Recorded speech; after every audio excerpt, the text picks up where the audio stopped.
एक बार एक भील शिकारी, जो जंगल में शिकार करके अपना जीवन यापन करता था, भगवान शिव का परम भक्त था।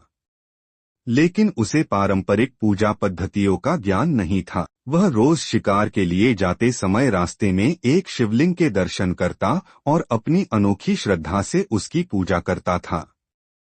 इसलिए वह जंगल गया और वहां से जानवर को मारकर उनका मांस भगवान को चढ़ाने के लिए वह कुछ फूल और नदी का जल मुंह में भरकर ले आया। भील कुमार ने मूर्ति के पास चढ़े फूल व पत्तों को पैरों से हटाया। उसके बाद मुंह से जल चढ़ाया और फूल चढ़ाए मांस प्रसाद के रूप में भगवान के सामने रख दिया। भील कुमार रोज भगवान शिव की ऐसे ही पूजा करता था। उसके पास कोई जलपात्र नहीं था, इसलिए वह जंगल के झरने से पानी भरता, अपने मुंह में रखता और शिवलिंग पर अभिषेक करता। रोज भगवान शिव की ऐसे ही पूजा करता था। उन्हीं दिनों एक ब्राह्मण पूजा करने मंदिर आता था। ब्राह्मण भगवान को अर्पित मांस को देखकर हैरान हो जाता और सोचने लगता कि आखिर कौन पापी है जो रोज भगवान को अशुद्ध करके चला जाता है। ब्राह्मण एक दिन मूर्ति को अशुद्ध करने वाले को पकड़ने के लिए मंदिर में छिपकर बैठ गया। ब्राह्मण ने देखा कि भील कुमार मंदिर में आता है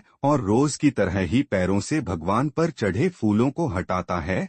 तभी उसकी नजर शिव की मूर्ति पर जाती है और वह हैरान हो जाता है। भगवान शिव की एक आंख से खून बह रहा था। उसने भगवान को कष्ट में देखकर पहले पत्तों से औषधि बनाकर भगवान के नेत्र पर लगाई, लेकिन जब इससे कुछ न हुआ तो उसने तीर से अपनी एक आंख निकालकर भगवान को अर्पित कर दी। बाद में भगवान की दूसरी आंख से भी खून। भगवान भील कुमार की भक्ति देखकर खुश हो गए और प्रकट होकर उसे हृदय से लगा लिया और उसकी नेत्र ज्योति लौटा दी। भक्तिभाव से प्रसन्न हुए महादेव भील कुमार को छिपकर देख रहा ब्राह्मण भी यह सब देखकर भावुक हो गया और उसकी आंखें नम हो गई। तभी भगवान शिव ने ब्राह्मण से कहा कि मुझे पूजा पद्धति नहीं, श्रद्धापूर्ण भाव ही प्रिय है। यह सुनकर ब्राह्मण भील कुमार कर्णप के चरण छूकर बोला, आप धन्य है भक्तराज, आज आप ही के कारण मुझे भी भगवान शिव के दर्शन हो सके हैं।